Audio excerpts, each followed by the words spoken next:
Hi guys, I got myself a new set of watercolors because a friend of mine told me that she got these in Lidl and was quite surprised by the quality of them. And when I checked if we have them as well, since she's from England and I'm from Slovenia, well, as luck would have it, they just started selling them here. So I went there today and got myself a set, and they are really cheap. I'm talking €8 here, and what you get is this big set of 48 colors with a tiny sponge and a brush that holds water inside. I already assembled it and put water inside, so I'll be using the brush as well to see if it's any good. Also, there's a lovely mixing palette here that can be taken out, but I will not be using it right now because what I would like to show you is something that's pretty much a very good idea to do every time you buy a new set of watercolors or any colors really, is to make swatches of them. That means that you draw a little square using just one color, so that in the end you end up with sort of a map of all the colors that you have, because they always look different when they are dry as opposed to how they behave and look when they are wet. I went ahead and made myself this square net of on a watercolor paper that I'll be swatching these colors on, and then I'll keep this inside the box so that every time I use them I know exactly which color to take, because as you can see here, and as I said before, you don't have a lot of good idea about how exactly this green will look like on paper. They just look something dark, right? So the way I go about it, and I'll be also using, I have here a jar of already dirty water from yesterday and a jar of clear water, and I'll just start swatching and you will see what I do, and I hope you go and make something similar for yourself, because it is valuable. You will see. I always like to wet my colors in advance, just to give them a bit of time to activate them. So let's start. I'll go from top left to bottom right. I pick a bit of color and I apply it on one side of my square, and then I add water to it. I also clean my brush and take fresh water when I add it. And why do I do that? Is just to see how the color gets lighter. How light can I get this color that I'm using from its originally rich color to really transparent, watery, almost whitish color, which is white because of the paper, not because there's white added in it. That's what watercolors are. They are supposed to be watery and transparent and translucent and beautiful and flowy. I also realized that this brush is a bit too thick for me, so I had to mop away a bit of a mess that I made, but that was okay. I took a different brush, which gave me much more control, is, as you can see, much thinner, and I did the same thing with the next color. Let's see, what else can I say? With these cheaper watercolors, the thing is that they are quite hard, and even though I activated them before when I spritzed them, I still had to put quite a bit of effort to take the color away from my color in the palette. Like with this gray, I had to really swirl my brush inside the color to get it onto my brush. If you have a bit more expensive watercolors, you will see that you basically just touch the color on your color palette and it's already on your brush. But these, the colors here in this little set, they are quite nice. They do give quite pretty, let's say, color ranges. They do mix nicely, I mean, at least with water. So that's basically what you do. You go, you clean your brush, you take your color, you put it on paper, and then you dilute it with clear water, clear and clean water. That's why we have two jars always. One is for dirty water and one is for clear water. One does make a lot of mistakes at the beginning, while both of them are pretty nice and clean, but after a while you get the hang of it, you'll see.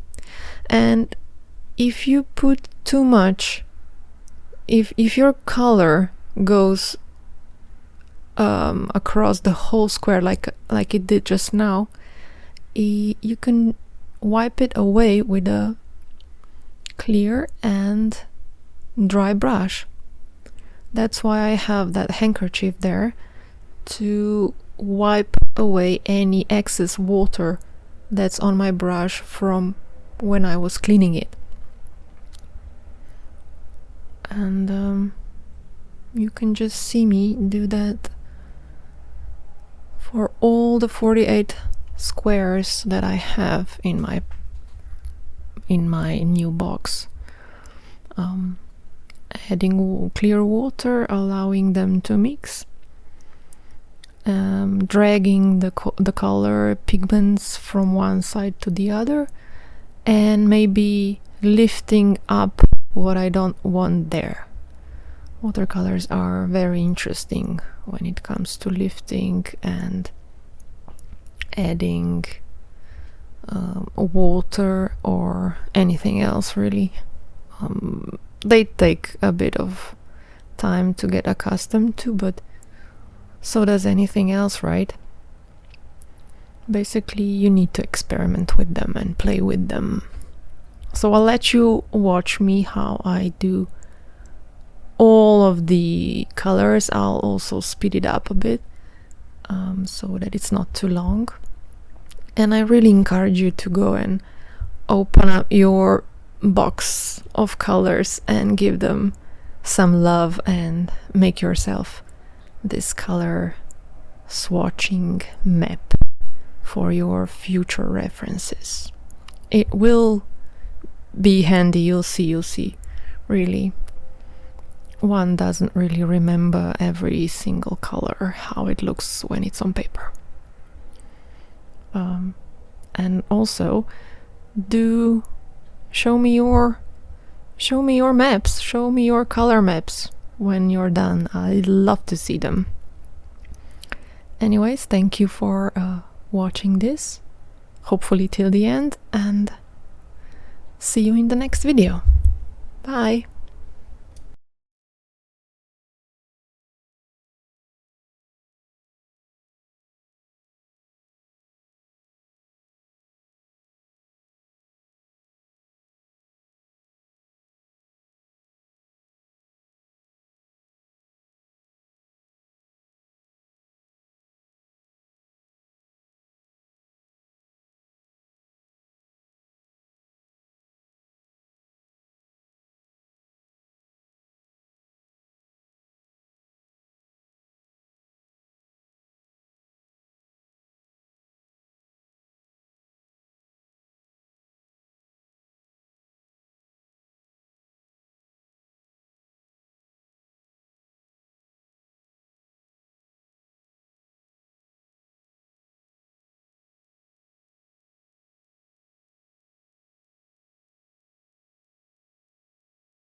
Oh, and here I came to white color, which is really unswatchable on white paper, but I did see how it covers my lines, how well it covers the lines of the little square I have there, and I realized it's really not bad, which means I'll be able to use it to make stars for my galaxies, or add some sort of highlights over things that will be, when they will be needed.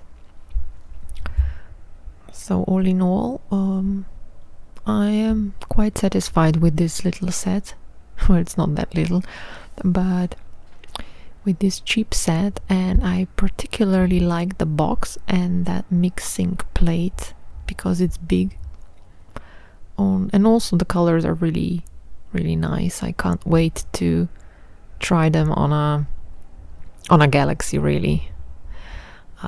So yeah, thank you for watching again. If you've reached this far, you are really awesome, and I thank you for that. Hope to see your swatches, hope to see your maps. Have a nice day. Bye bye.